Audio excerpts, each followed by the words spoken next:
Hello students and welcome back to my channel. तो जैसे कि आप सभी को पता है कि Uttarakhand PCS forest range officer का जो एग्ज़ाम है वो आने वाला है 28 नवंबर को जो है एग्ज़ाम है। तो उसी एग्ज़ाम के लिए हमने प्रीवियस ईयर क्वेश्चन पेपर का डिस्कशन चलाया हुआ है जिसका पार्ट 1 मैं अपलोड कर चुका हूँ। अगर आपने वो वीडियो नहीं देखी तो आप मेरे चैनल पे जा सकते हैं और पार्ट 1 जो है उसको देख सकते हैं जिसमें मैंने 1 से लेकर 25 तक के क्वेश्चन जो है डिस्कस किए हैं। और आज हम पार्ट 2 के साथ आए हैं जिसमें हम 26 से लेकर 50 तक के क्वेश्चन जो है डिस्कस करेंगे और ऐसे ही करके 1 2 3 4 करके हम जीएस के जितने भी 100 क्वेश्चन आए थे उस पेपर में वो हम डिस्कशन करेंगे। तो एक तो हम ये चीज कर रहे हैं फॉरेस्ट रेंज ऑफिसर के एग्जाम के लिए। सेकंड चीज जो हम कर रहे हैं, मैंने एक डिस्कश एनालिसिस किया था 2015 के एग्जाम के ऊपर। उसमें मैंने आपको लोगों को बताया था कि कितने क्वेश्चंस कितने सब्जेक्ट से पूछे गए थे। इकोनॉमिक्स से कितने पूछे गए थे, हिस्ट्री से कितने पूछे गए थे, तो अच्छा हिस्ट्री में से फिर एंशिएंट में से कितने पूछे गए थे, मिडिवल से कितने पूछे गए थे, मॉडर्न से कितने पूछे गए थे, ऐसी पॉलिटी से कितने पूछे गए थे, करंट अफेयर से कितने पूछे गए थे। फिर उसके बाद ये पार्ट हमने डिस्कस किया था। उसके बाद दूसरे पार्ट में हमने उत्तराखंड जीएस से कितने क्वेश्चन पूछे गए थे। वहाँ पे फिर मैंने सब्जेक्ट स्पेसिफिक बताया कि उत्तराखंड में से इकोनॉमिक्स से ज़्यादा क्वेश्चन आ रहे हैं या फिर हिस्ट्री से ज़्यादा क्वेश्चन आ रहे हैं। तो ऐसे करके मैंने एक एनालिसिस किया था, वो मेरे चैनल पे आपको मिल जाएगा, मैं उसका लिंक डिस्क्रिप्शन बॉक्स में आपको दे दूंगा। तो ये दो वीडियोस जो मैं कर रहा हूँ, ये तो दोनों आपको मस्ट है, आपको देख के जानी ही जानी है एग्जाम से पहले। तीसरी चीज तीसरी चीज मैंने अभी लास्ट कल मैंने जो है एक कट ऑफ का वीडियो अपलोड किया है जो एफआरओ का एग्जाम हुआ था 2015 में। तो उसमें अलग अलग कैटेगरीज की कितनी कट ऑफ गई थी, तो वो मैंने एक वीडियो अपलोड किया है, छोटा सा वीडियो है। वो आपको वीडियो इसलिए देखना है ताकि आपको आइडिया हो जाए कि आपको कितने एटलीस्ट मार्क्स लेके आने हैं अपने एग्जाम्स में, ताकि आप नेक्स्ट स्टेज पे यानी मेंस जो है लिख सको इस एग्जाम का। तो ये तीनों वीडियो आपके लिए बहुत ज्यादा एक्सट्रीमली इंपॉर्टेंट हो जाती है अगर आप ये एग्जाम दे रहे हो। ठीक है। Part 1 of discussion of question paper, second video analysis जो मैंने किया क्वेश्चन पेपर का 2015 का, सब्जेक्ट स्पेसिफिक कि कितने क्वेश्चन कौन से सब्जेक्ट से बने थे, और थर्ड कट ऑफ वीडियो। तो ये तीनों वीडियो आपको देखनी ही देखनी है। ठीक है, लिंक मैं आपका तीनों का डिस्क्रिप्शन बॉक्स में दे दूंगा। और इसके साथ साथ ही मैंने करंट अफेयर का जो है क्रैश कोर्स चलाया हुआ, उत्तराखंड करंट अफेयर में कवर कर रहा हूँ उसमें। तो अगर आपको रिवाइज करना है लास्ट मोमेंट पे करंट अफेयर्स को, तो आप वो मेरे लेक्चर्स देख सकते हो। मैंने 5 लेक्चर जो है अपलोड कर चुका हूँ और आने वाले 1 या 2 दिन में मैं बाकी के लेक्चर्स जो है अपलोड कर दूंगा। ठीक है, तो ये तो रही ये बात। तो आइए इस वीडियो को शुरू करते हैं और क्वेश्चंस जो है कवर करते हैं, जो आज हम करेंगे 26 से लेकर 50 तक के। तो पहला क्वेश्चन जो हमारा बनता है देख लेते हैं। शिवाजी's एडमिनिस्ट्रेशन हैड ऑप्शन ए अष्ट अध्यक्ष, अष्ट सचिव, अष्ट प्रमुख या फिर अष्ट प्रधान। तो इसके लिए मैं आपको पहले बता देता हूँ। इसके लिए मैं आपको एक चीज बताना चाहूंगा कि जब शिवाजी का राज्याभिषेक हुआ था, शिवाजी का जो राज्य अभिषेक हुआ था, ठीक है, जब उनको क्राउन पहनाया गया था, ये आपको पहनाया गया था, उनको पहनाया गया था 1674 रायगढ़ में। ठीक है, ये इसका देखिए, इसके साथ में इंफॉर्मेशन दे रहा हूँ आपको। तो इस वक्त क्या हुआ, जब राज्य अभिषेक हुआ उनका, तो उन्होंने 8 पदों के लिए 8 जो है पद वो उन्होंने बनाए थे अपनी जो है मिनिस्ट्री के लिए, कि जो मेरा जो है कोर्ट चलेगा, जो मेरा राज्य दरबार चलेगा, उसमें जो है 8 मंत्री पद होंगे, 8 मंत्री पद होंगे। ठीक है, तो उसी 8 मंत्री पद को जो उन्होंने वहां पे उस वक्त इनॉग्रेट किया था, उस वक्त चलाया था, उसको हम बोलते हैं अष्ट प्रधान। तो इसका आंसर ऑप्शन डी अष्ट प्रधान है। ठीक है, तो मैंने आपको बताया कि अष्ट प्रधान कैसे आया। 1674 में रायगढ़ में जो है उनका राज्याभिषेक हुआ और उन्होंने वहां पे 8 पदों का ऐसा जो है एडमिनिस्ट्रेशन जो है उन्होंने लॉन्च किया, तो उसको हम बोलते हैं अष्ट प्रधान। तो 26 का आंसर है डी। सेकंड क्वेश्चन करते हैं आज के 27 question. Mahalwari system was related to what? A education, land revenue, B community system, C या डी ट्रेड। तो इसका आंसर वैसे तो बहुत इजी क्वेश्चन है, ये मॉडर्न हिस्ट्री का क्वेश्चन है। ठीक है, इसका आंसर है ऑप्शन बी लैंड रेवेन्यू। तो इसके साथ के लिए भी हम कुछ जो इसके साथ साथ के कॉन्सेप्ट है वो भी हम फटाफट देख लेते हैं। जो आपका माहलवारी सिस्टम है, तो सबसे पहले है इन जो ब्रिटिशर्स थे उनको रेवेन्यू चाहिए थी कॉन्स्टेंटली यानी परमानेंटली या फिर रेगुलरली जो है उनको इनकम चाहिए थी लैंड रिसोर्सेज से। तो इसके लिए उन्होंने क्या किया, सबसे पहले उन्होंने स्टार्ट किया परमानेंट सेटलमेंट। परमानेंट सेटलमेंट इसमें 1793 में ये स्टार्ट किया लॉर्ड कॉर्नवालिस ने। लॉर्ड कॉर्नवालिस ने ये स्टार्ट किया, ठीक है। और बेसिकली ये नॉर्थ इंडिया में ही था ज़्यादातर, तो आपको ब्रॉड ब्रॉड आइडिया होना चाहिए कि नॉर्थ या साउथ में था, ठीक है। अब इसके कुछ फीचर्स फीचर्स देख लेते हैं कि इसमें क्या था। उन्होंने क्या किया था, फिक्स कर दिया था रेवेन्यू कि इतना शेयर आपको जो है हमें देना ही देना है। रेवेन्यू जो है फिक्स कर दिया था, और इसमें उन्होंने रेवेन्यू कलेक्टर्स जो बनाए थे वो जमींदार बनाए थे, इसके लिए इसको जमींदारी सिस्टम भी बोलते हैं। तो जमींदार को उन्होंने बोला था कि आपको ये फॉर एग्जाम्पल 20%, ठीक है, या फिर 20% उसका जो क्रॉप का होगा वो आपको हमें सबमिट करना होगा। ये 20% नहीं है, मैंने एक एग्जाम्पल के तौर पे लिया है, ठीक है। जो टोटल टोटल प्रोड्यूस अगर होगा, मान ली 100 है, मान ली 100 है, तो उसमें से 20% यानी 20 जो इसका क्रॉप का हिस्सा होगा वो हमें चाहिए, और ये जमींदार कलेक्ट करके देगा ब्रिटिशर्स को। तो इसको हम बोलते थे परमानेंट सेटलमेंट। सेकंड इसके अंदर आता था रियौतवारी। रियौतवारी सिस्टम, इसको जो है 1820 में दो लोगों ने इनॉग्रेट किया है, चलाया। पहला एलेक्जेंडर रीड, ये आपको नाम बहुत इंपॉर्टेंट है, याद रखना है आपको ये नाम, इसलिए मैं आपको ये बता रहा हूँ। जो भी चीज़ मैं एक्सप्लेनेशन में बताऊंगा वो मैं इसलिए बता रहा हूँ क्योंकि एग्जाम पॉइंट ऑफ व्यू से इंपॉर्टेंट है। तो आपको ये इसके साथ साथ साथ नोट बनाना है अगर आपको ये कहीं में आपने पढ़ा नहीं है तो। सर थॉमस मुनरो,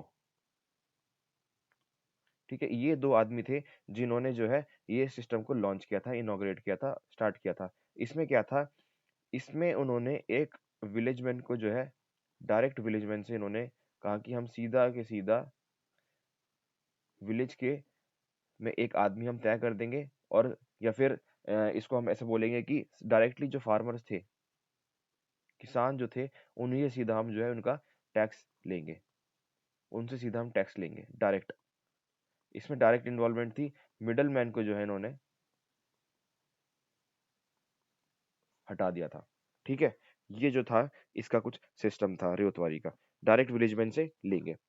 थर्ड इसमें लाइन में आता है, थर्ड इस लाइन में जो आता है परमानेंट सेटलमेंट हो गया, ठीक है। और ये जो चीज़ मैं आपको बता रहा हूँ ये आपको नोट करनी है, ये इंपॉर्टेंट है, एक्सट्रीमली इंपॉर्टेंट है। पिछली बार उन्होंने मालवारी के बारे में पूछ लिया था, शायद इस बार रेतवारी के पूछ ले या फिर परमानेंट सेटलमेंट के बारे में पूछ ले, ठीक है। तो ये आपको पता होनी चाहिए, फिर अगर मालवारी पूछ रहे हैं तो उसके साथ साथ जो उसकी अलग अलग चीज़ें हैं वो शायद इस बार पूछ लें, ठीक है। तो मैं एक बार रब कर लेता हूँ उसको। जी हाँ,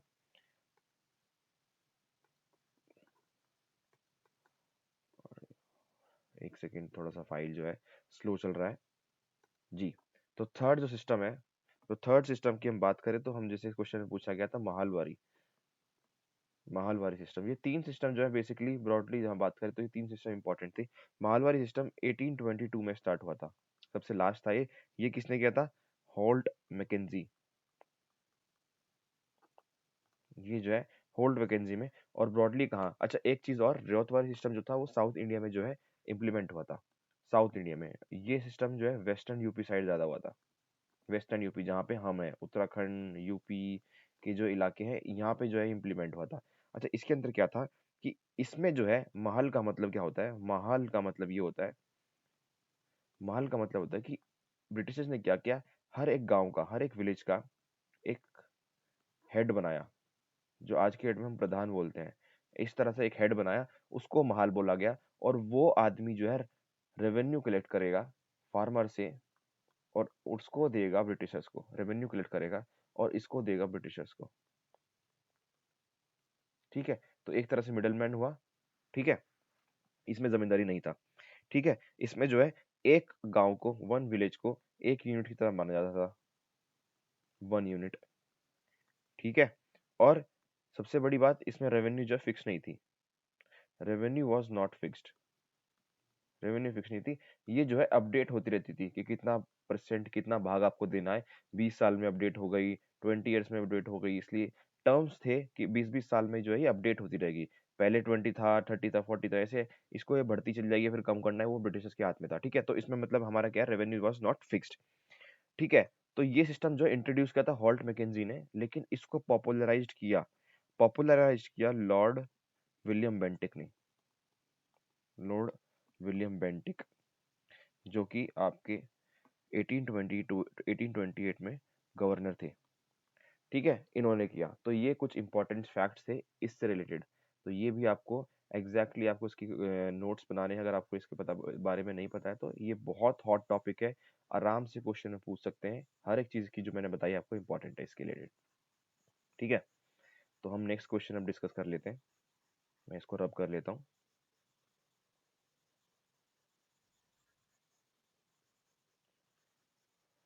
तो मैंने आपको बता रहा हूँ कि मेरा पर्पस यही है कि सिर्फ क्वेश्चन सॉल्व ना करूँ, मैं आपको बताऊँ भी इसके साथ साथ, ये तो पहले पूछ लिया कि इसके साथ साथ और क्या पूछ सकते हैं अब एग्जाम पॉइंट ऑफ व्यू से, क्या इंपॉर्टेंट हो जाता है, ठीक है।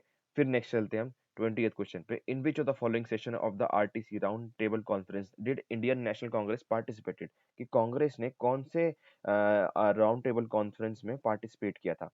जिनको पता है, लॉर्ड इरविन पैक्ट हुआ था, इरविन पैक्ट हुआ था 1931 में। तो अगर इस पैक्ट को किसी ने पढ़ा नहीं है तो उसके लिए बहुत मुश्किल क्वेश्चन हो जाएगा ये, ठीक है, पूरी फैक्चुअल हो जाएगा। लेकिन अगर किसी ने ये पढ़ा है लॉर्ड इरविंग पैक्ट 1931, तो उसको पता है कि ये जो पैक्ट हुआ था, ये जो समझौता हुआ था, ये इसी के लिए हुआ था कि कांग्रेस को बुलाया जाए, जो ये कॉन्फ्रेंस हुई थी लंदन में, ठीक है, इसके लिए बुलाया जाए इनको। तो पहली कॉन्फ्रेंस जब हुई तो कांग्रेस ने पार्टिसिपेट नहीं किया। पहली राउंड टेबल कॉन्फ्रेंस 1930 में हुई, नवंबर 1930 में। दूसरी राउंड टेबल कॉन्फ्रेंस 1931 सितंबर में हुई, और तीसरी 1932 में हुई, वो फिर से नवंबर में हुई। तो ये जो तीन टेबल कॉन्फ्रेंस हुई, पहली में कांग्रेस ने पार्टिसिपेट नहीं किया। तो जब कांग्रेस ने पार्टिसिपेट नहीं किया, अच्छा उस वक्त कांग्रेस जो है इंडिया की एक मेजोरिटी पार्टी थी, जो इंडिया के जो लोग थे उसको सबसे ज्यादा रिप्रेजेंट कांग्रेस करती थी, सबसे ज्यादा लोगों का भरोसा कांग्रेस के ऊपर था। तो अगर कांग्रेस रिप्रेजेंट नहीं की करेगी तो इसका सीधा सीधा मतलब ये था कि इंडिया जो है, इंडिया के लोग जो है इस टेबल कॉन्फ्रेंस में पार्टिसिपेट नहीं कर रहे हैं। तो इसलिए उनका रिप्रेजेंटेशन लाने के लिए लॉर्ड इरविन पैक्ट हुआ, जिसमें समझौते हुए।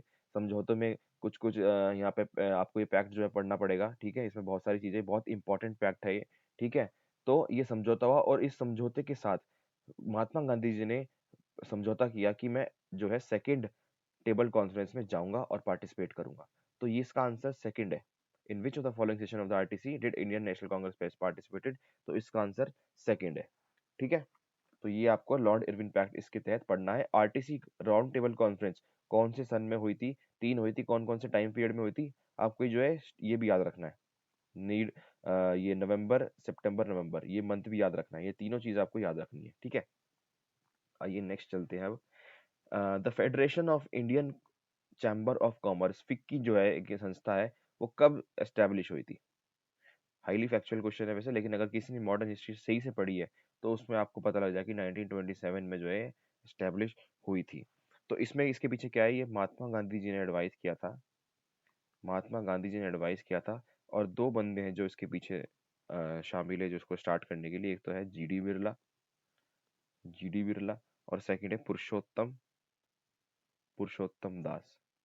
ये शायद पूछ सकते हैं आपको, ठीक है। तो ये दो नाम आपको याद रखने हैं, और महात्मा गांधी जी ने सजेस्ट किया था कि इसको आपको स्टार्ट करना है। इसको बेसिकली स्टार्ट करने के लिए इन्होंने, महात्मा गांधी जी ने इनको बोला था। नेक्स्ट क्वेश्चन हम देख लेते हैं। Who founded the Indian National Congress, ये इंडियन नेशनल कांग्रेस नहीं है, काफी बच्चों ने इसको इंडियन नेशनल कांग्रेस पढ़ा, ठीक है, लेकिन इंडियन नेशनल कांग्रेस नहीं है, इंडियन नेशनल कांग्रेस है। तो इंडियन नेशनल कांग्रेस के बारे में आपको कुछ बताना चाहता हूँ। जैसे कि आप सभी लोगों को पता है कि महात्मा गांधी जी इंडिया आने से पहले साउथ अफ्रीका में रहते थे, अपने साउथ अफ्रीका में उन्होंने अपनी वकालत की, ठीक है। तो इंडियन नेशनल कांग्रेस जो है, उन्होंने क्या किया, साउथ अफ्रीका में 1894 में 1894 में ये इंडियन नेशनल कांग्रेस का स्थापना की।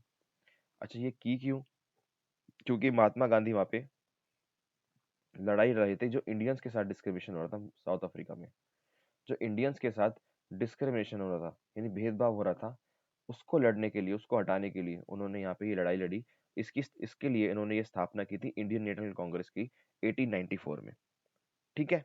तो ये आपको पता होना चाहिए कि इंडियन नेशनल कांग्रेस का बैकग्राउंड क्या है, क्यों ये स्थापित हुई थी और किसने स्थापित की थी, और इसका टाइम पीरियड क्या था। 1894 में स्थापित हुई थी, ये ईयर भी इंपॉर्टेंट है, पूछ सकते हैं।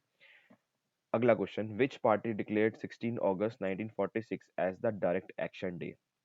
तो ये भी एक्सट्रीमली इंपॉर्टेंट क्वेश्चन है, इसके पीछे भी दो चार चीजें जो मैं आपको बताना चाहूंगा। तो इसके पीछे हम कैसे शुरू करते हैं, क्या हुआ 1940 में लाहौर रेजोल्यूशन पास हुआ था। लाहौर रेजोल्यूशन पास हुआ था, जो कि किया था मुस्लिम लीग ने। तो इसमें मुस्लिम लीग में इन्होंने पहली बार बोला था कि हमें एक सेपरेट स्टेट चाहिए, सेपरेट स्टेट चाहिए जिसमें हम सिर्फ मुस्लिम्स रहेंगे। तो मतलब पहली बार ऐसा बोला गया था कि पाकिस्तान का नाम यूज नहीं हुआ था, लेकिन एक बार ये पाकिस्तान का नाम यूज नहीं हुआ, लेकिन यहाँ पे बोला गया था कि हमें एक सेपरेट स्टेट, अलग राज्य चाहिए जहाँ पे मुस्लिम्स मेजोरिटी में रहे, मुस्लिम्स मेजोरिटी में रहे। ठीक है, तो ये बात उन्होंने बोली थी कि अगर इंडिपेंडेंस मिलती है तो हमें एक अलग से एक राज्य चाहिए, अलग से एक स्थान चाहिए जहाँ पे मुस्लिम्स मेजोरिटी में रहे। इसके बाद क्या हुआ, 19 ये सब इन्होंने 1940 से स्टार्ट किया। तो अब ये क्या हुआ, 1946 में, 1946 में कैबिनेट मिशन, कैबिनेट मिशन जो है आया, कैबिनेट मिशन आया। तो कैबिनेट मिशन ने क्या किया, कैबिनेट मिशन ने इंडिया को डिवाइड किया तीन भागों में। ठीक है, एक तो प्रिंसली स्टेट, ठीक है, एक जो है जो इंडिपेंडेंस लेना चाहते हैं। ठीक है, ऐसे ऐसे करके उन्होंने तीन में डिवाइड किया, और तीन में डिवाइड करके तो उनको समझ में आ गया क्या कि मुस्लिम्स के लिए एक अलग राज्य जो है, अलग राज्य जो वो मांग कर रहे थे, अलग राज्य की जो मांग कर रहे थे, अलग स्टेट की मांग कर रहे थे, वो उनको नहीं मिली कैबिनेट मिशन के तहत से। तो कैबिनेट मिशन के तहत अगर नहीं मिली उनको, तो जब ये मिशन ने अपने ऑब्जेक्टिव्स बता दिए कि हम जो है इंडिया को जो है डिवाइड करेंगे, या फिर इंडिया को जो है एज अ कंट्री बनाएंगे ऐसे करके, और उन्होंने उसमें मुस्लिम्स की जो अलग से जगह है उसमें नहीं मिली, तो इसको प्रोटेस्ट करने के लिए, इस चीज को उन्होंने लड़ने के लिए उन्होंने बोला कि हम बनाएंगे डायरेक्ट एक्शन डे। तो ये जो है मुस्लिम लीग का सीधा सीधा इसका सवाल, इसका जो आंसर है डायरेक्ट एक्शन डे 1946 में इन्होंने बनाया है। ठीक है, 16 अगस्त को। तो उस चीज को यहाँ पर सॉरी कैबिनेट मिशन को जो है इसको पराजित करने के लिए, कैबिनेट मिशन के ऊपर अपना यहाँ पे गुस्सा दिखाने के लिए उन्होंने डायरेक्ट एक्शन डे डे बनाया। कलकत्ता में ये हुआ था, और बहुत सारी यहाँ पे जो है इसकी स्टार्ट हुई कम्युनलिज्म की। ठीक है, हिंदू मुस्लिम की जो बहुत वहाँ पे लड़ाई हुई, काफ़ी जाने गई, काफ़ी यहाँ पे मतलब देश में जो है बहुत माहौल ख़राब रहा। हिंदू मुस्लिम की जो यूनिटी थी बिल्कुल जो है कहते हैं ना अपने लोएस्ट पॉइंट पे थी। तो ये सब उसके कॉन्सिक्वेंसेस थे। ठीक है, ये आपको चीज़ें देखनी है। 32nd क्वेश्चन पे आते हैं, which of the following statements about the Simon commission are false. The commission had 5 members. ठीक है, आपको याद होना चाहिए, commission had 7 members. The liberal federation supported the commission, या फिर Hindu Mahasabha oppose the commission. तो इसका भी ये बहुत हॉट टॉपिक है, इसलिए मैं आपको इसके बारे में भी थोड़ी सी जानकारी देना चाहता हूँ, इसके बारे में आपको थोड़ी जानकारी देना चाहता हूँ। तो क्या हुआ, 1919 के जो एक्ट हुआ, मॉर्ले सॉरी आपका ये चेम्सफोर्ड जो रिफॉर्म बोलते हैं हम इसको, 1999 का जो एक्ट यहाँ पे आया था,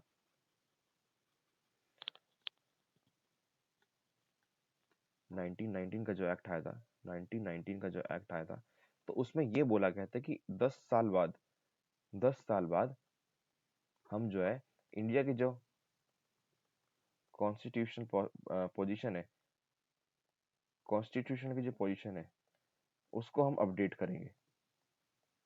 ठीक है, कि इंडिया को जो है कैसे चलाना है आगे, कितना जो है यहाँ पे state government, state legislative assemblies को पावर देनी है, या फिर सेंट्रल को कितनी देनी है, तो वो उसमें हम बात करेंगे 10 साल बाद। तो क्या हुआ, 10 साल का इसमें प्रोविजन था, तो यानी ये 1929 में डिस्कस होना चाहिए था।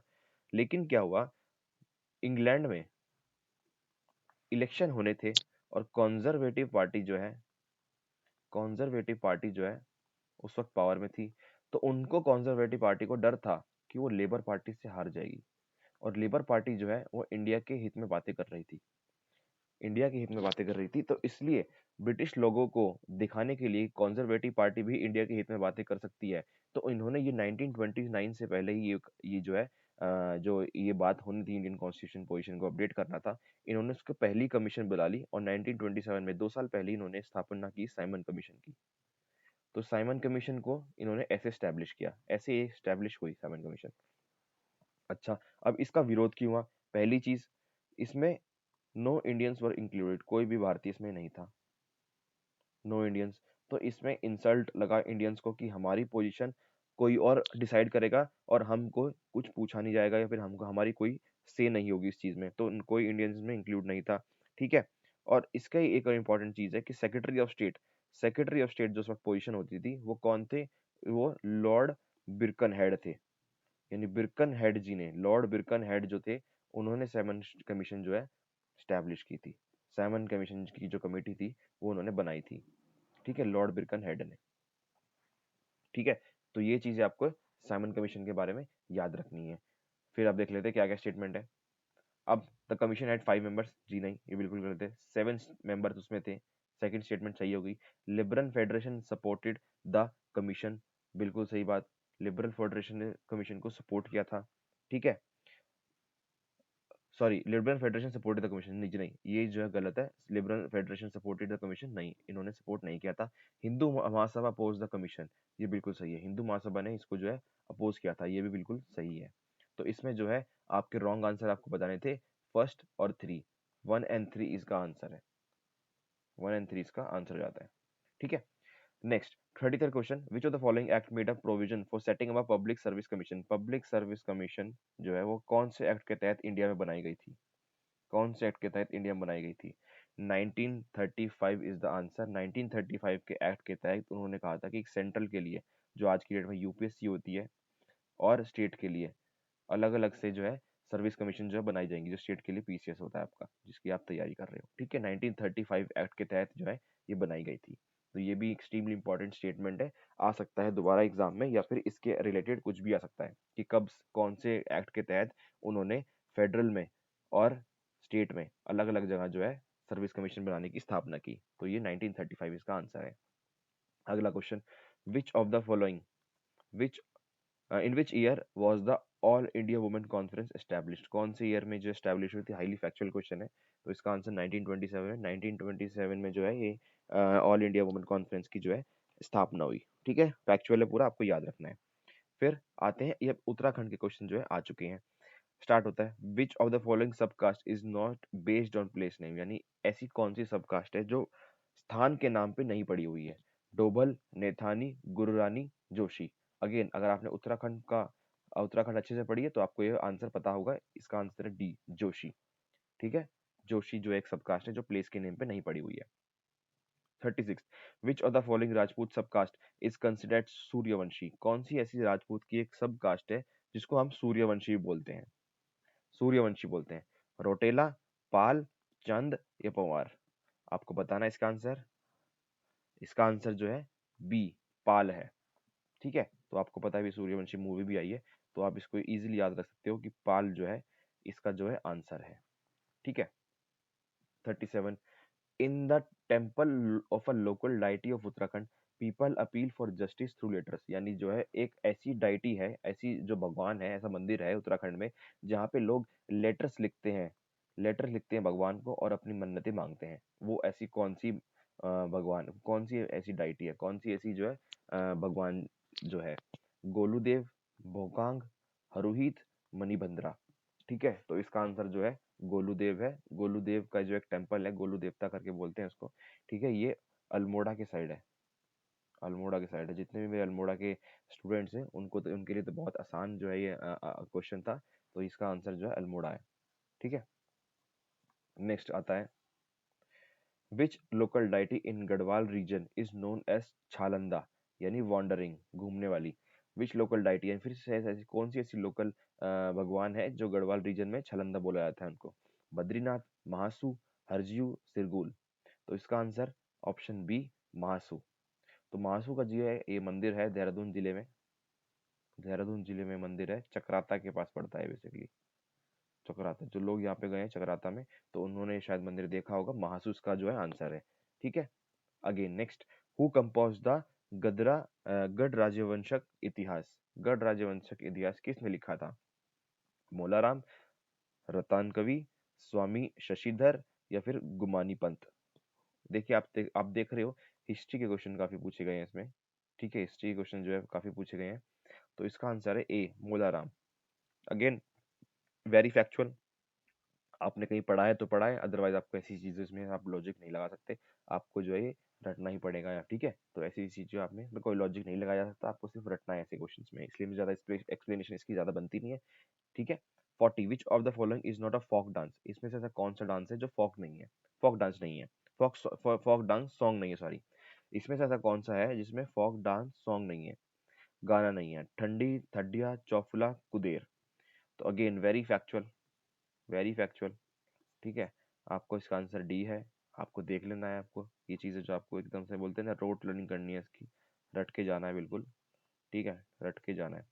Generally the time span of the Kumbh Mela in Haridwar is considered to be. तो जितने भी मेरे उत्तराखंड के में जो कुंभ मेला में जाते हैं या फिर हरिद्वार के आसपास रहते हैं, उनके लिए बहुत आसान सा क्वेश्चन है। जनरली द टाइम स्पैन, यानी कुंभ मेला जो है कौन से ऐसे टाइम पे होता है? बसंत पंचमी से गंगा दशहरा के बीच में होता है, मकर संक्रांति या वैसाखी के बीच में होता है, महाशिवरात्रि या गंगा दशहरा के बीच में होता है, या फिर मग्घ पूर्णिमा या फिर अक्षय तृतीया, इन दोनों के बीच में होता है।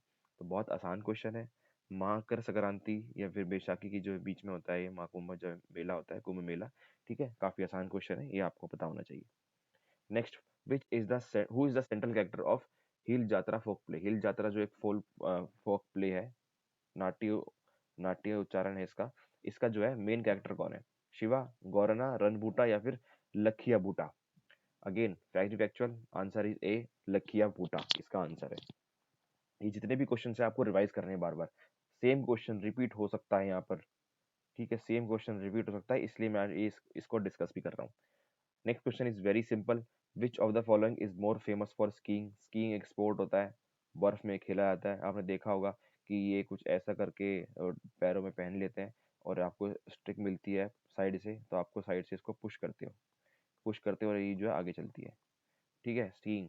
तो ये मसूरी में होता है क्या, नैनीताल में होता है, पिंडारी या फिर औली? मसूरी में आपको पता है कि बर्फ पड़ती है, लेकिन इतनी बर्फ नहीं पड़ती कि आप स्कीइंग कर लो। नैनीताल अगेन, नैनीताल के पास इतनी जगह है ही नहीं वहाँ पे, क्योंकि लेक्स हैं। ठीक है, पिंडारी जो है ग्लेशियर का नाम है, तो वहाँ पे तो आप स्पोर्ट ऐसे कोई खेल नहीं सकते। लेकिन फेमस क्या है?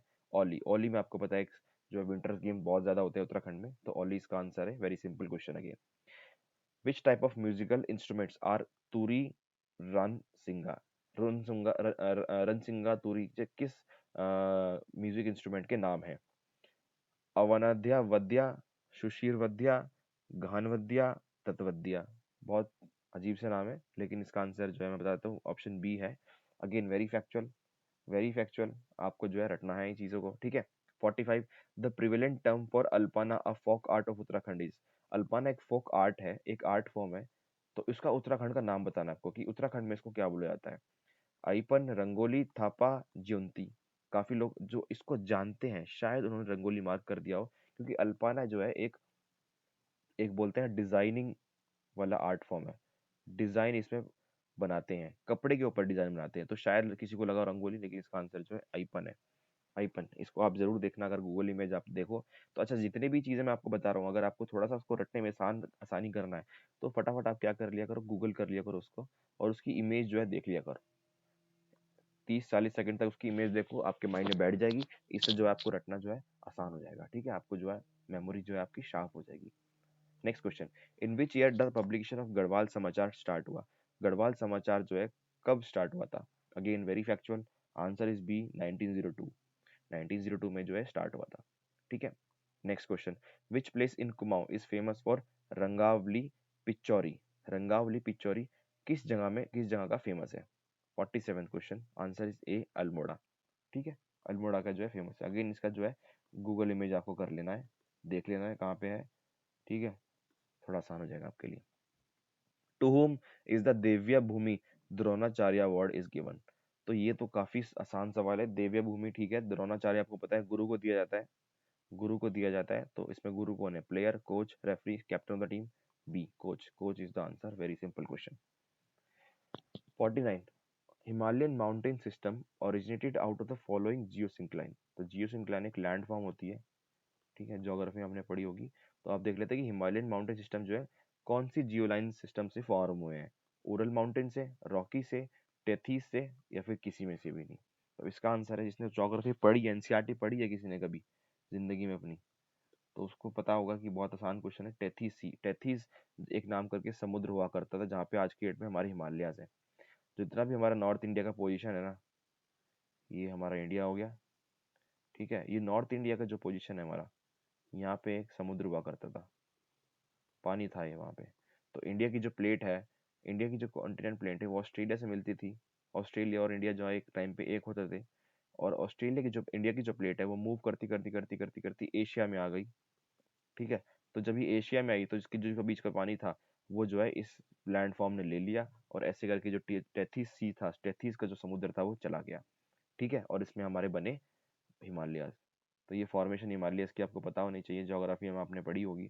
ठीक है, ये बेसिक चीज़ है। मैं आपको इसकी जो एक्सप्लेनेशन है, जो मैं जीएस का जो कोर्स चलाने वाला हूँ, ठीक है, ल्यूसेंट में उसमें कवर करूंगा। ठीक है, वहाँ पे मैं आपको सब चीज़ जो है एक्सप्लेन करके बताऊंगा। ठीक है, फिर नेक्स्ट क्वेश्चन, लास्ट क्वेश्चन हमारी वीडियो का, in how many districts of Uttarakhand the greater Himalayas is spread over. Greater Himalayas जो है कितने डिस्ट्रिक्ट में जो है फैले हुए हैं? इसका आंसर है ऑप्शन डी, 5 डिस्ट्रिक्ट। ठीक है, इसका आंसर है ऑप्शन डी, 5 डिस्ट्रिक्ट। 5 डिस्ट्रिक्ट। तो इसी के साथ हमने जो है 50 क्वेश्चन जो है कवर कर लिए हैं। 2 पार्ट मेरे जो है खत्म हो चुके हैं। ठीक है, 2 पार्ट जो है खत्म हो चुके हैं। ठीक है, 2 पार्ट आने वाले हैं, कल तक मैं अपलोड कर दूंगा। तो इसके साथ आपको 21 नवंबर तक जो है आपके जो प्रीवियस ईयर की मैं वीडियो अपलोड्स कर दूंगा, सारी प्रीवियस ईयर क्वेश्चन की डिस्कशन की। तो 21 नवंबर तक आपका जो है मेरी साइड से जो है कंप्लीट हो जाएगा मेरा प्रीवियस ईयर। ठीक है, आप इसको रिवाइज करना ना भूलें, क्योंकि ये same question as it is same concept से जो है रिपीट हो सकते हैं। ठीक है, इसीलिए मैं जो है सीरीज चला रहा हूँ प्रीवियस ईयर की। Again I am repeating my self, मैंने एक क्वेश्चन पेपर का एनालिसिस किया है, तो ये आपके लिए इंपॉर्टेंट बन जाता है। कट ऑफ मैंने बता दिया अपनी वीडियो में कि कट ऑफ कितनी गई थी लास्ट टाइम। ठीक है, और मैं डिस्कशन कर ही रहा हूँ। तो एफआरओ का जो आप एग्जाम दे रहे हो उसके लिए तो ये तीनों वीडियो जो है बहुत इंपॉर्टेंट हो जाती हैं। अगर आपको नहीं देखी है वीडियोस, आपको हर एक वीडियो जो है बहुत ध्यान से देखनी है, क्योंकि वहाँ पे मैंने कॉन्सेप्ट जो है काफ़ी डिस्कस किए हैं। तो thanks for watching my video and stay tune for the next part of the video, जो पार्ट 3 आने वाला है। और अगर आपको लग रहा है कि मैं जो है अपने चैनल पे एक अच्छा काम कर रहा हूँ स्टूडेंट्स के लिए, ठीक है, आपको लगता है कि आपके एग्जाम में कुछ भी हेल्प हो रही है, आपको लगता है कि आपको बहुत अच्छी पिक्चर क्लियर हो पा रही है एग्जाम में, कि आपको किस कैसे एग्जाम लिखना है, क्या एग्जाम में प्रिपरेशन करनी है, ठीक है, तो आप प्लीज़ मेरे चैनल सब्सक्राइब कर सकते हो।